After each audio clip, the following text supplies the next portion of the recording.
I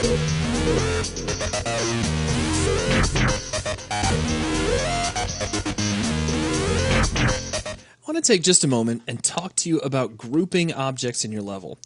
Already, as we add more and more static meshes, our level is progressively getting more complex, and we're getting a lot of different pieces added. I mean, if we take a look, each one of these panels is a separate static mesh, of course the doors, all these beams across the ceiling, and at some point that's really going to start to stack up. If we place these objects into groups, it's easy for us to select objects by groups, show and hide different things. It's a nice organizational system that I'd like you to get in the habit of early on. Now, we're just going to start with static meshes, but you don't have to limit yourself to static meshes. Any actor placed in your level can be positioned in a group. To create groups, we need to use the group editor, and there's two ways to get to it. The most direct way is to come under View, come down to Browser Windows, and choose the group editor. But I'm lazy and I don't like clicking on so many different menus and submenus. It's just personal preference. So what I usually do is click on the content browser and jump over to the group editor tab. It's the exact same thing. Now, this has got a really simple user interface. On the left, you have all of the groups available in your level. On the right, you have all of the objects available in any selected group. So if I click on the None group, you see every single object in the level. It's because the None group is kind of like your default group. As you create objects, they're automatically placed in the None group. Very easy. Now there's some menus up here too. The menus are pretty straightforward. Your group menu is where you're going to do most of your work. This allows you to create new groups with the new command. You can rename existing groups. You can delete groups.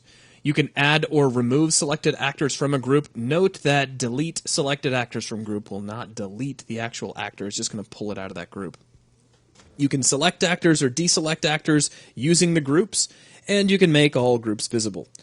Very easy stuff. What I want to do is I want to create a new group. Now, the workflow for doing this is that you need to select some actor first. So let's decide on what we want to create a group for. Let's create a group for the supports that run up our walls and along the ceiling. And we could actually include this little kind of I-beam piece that runs down the center of the room as well. So let's click on this guy, and I'm just going to take a moment and select. Whoops, didn't mean to move that, so let's hit Control-Z to move that back down. In fact, if I don't want to do that again, if you don't accidentally want to move any meshes, make sure that you come up here to the main toolbar and switch on selection mode, and then you won't do that anymore.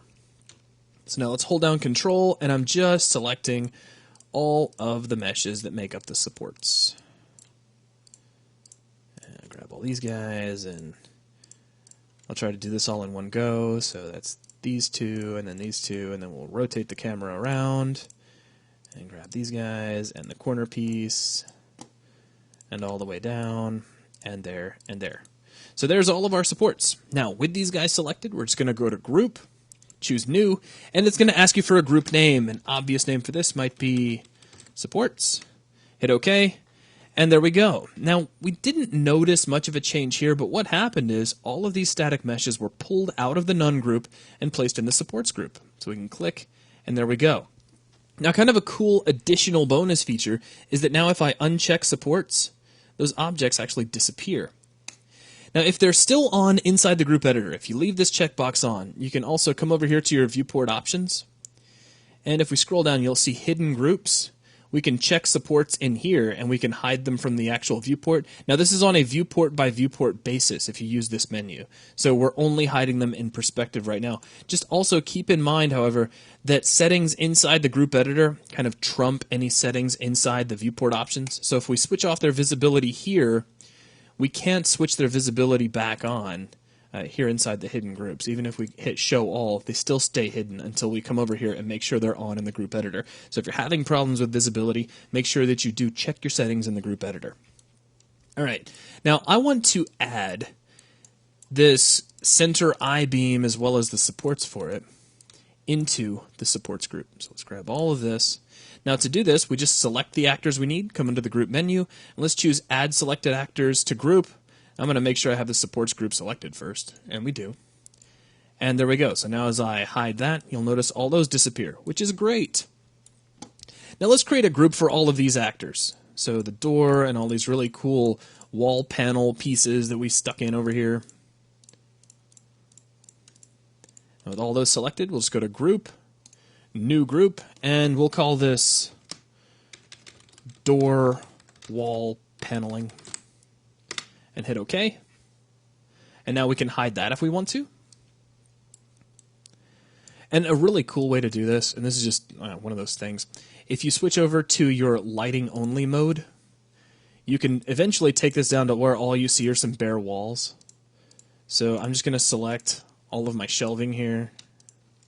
Actually, let's put it back on lit mode. I just thought that was cool. So we'll slide over here, let's grab our supports, and you got to click right on that support. It doesn't matter that we have the wall selected, though I am going to go ahead and deselect it. And we want these guys too, so let's grab everybody in one go. The good news is by doing this, I mean, you're avoiding having to select this stuff in the future by doing this. You kind of only have to go through this selection process once. All right, now we have all of the shelves selected, so let's go back to group, new group, and an obvious name for this would be shelves. Hit OK, and now we can hide those as well. So great, now all of our objects are in groups, except for our work lights. I mean, if we really, really wanted to, we could put those in a group, but I'm not going to go that far with it. So we can show and hide these at will now. It's very easy to select them. For instance, we could grab the door and wall paneling group, come under group and choose select actors, so we can select those whenever we like.